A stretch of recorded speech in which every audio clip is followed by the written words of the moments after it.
Hi guys, ito yung dates natin. So, makikita mo na kung babae o lalaki yung difference. So, ito, lalaki, yun, babae. Lalaki,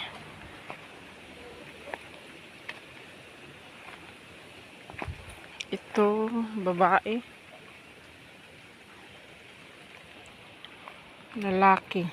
Maraming lalaki. Ito, lalaki rin. Ito, babae to. Halatang babae. Pati yun, no, babae. Ito, lalaki. Babae. Lalaki.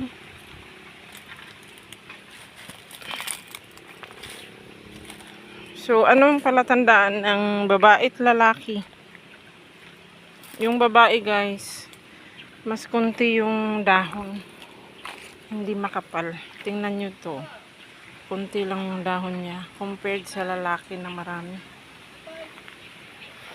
So, dyan na area may maliliit pa lang na dates dyan. Yung iba namatay. Sayang. Ito lalaki for sure. Lalaki. Ito lalaki.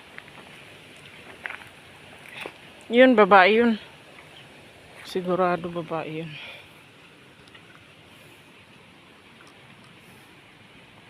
Yan.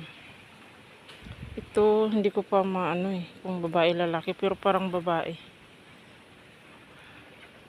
Ayan, maliit pa lang. Ano na kasi to second batch na to na mga dates. So, maliliit pa lang sila. Compared dito, ito yung mga nauna So, dito sa mga malalaki guys, may dalawang namatay dyan kasi kinain ng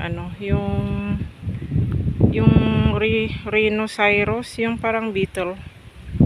Yun yung sumisira sa nyug natin yun. Na siya namatay. Yung isa dito yata nakatanim yun Wala na, namatay siya. Di bali marami tayong mga bagong mga tumubo-tubo dyan sa mga sumibol dyan, mga bagong naman dates parang nanganak kasi, pero kailangan dyan maayos na paghukay kasi mamamatay din pag hindi naayos nag-try kasi kami last time few years ago na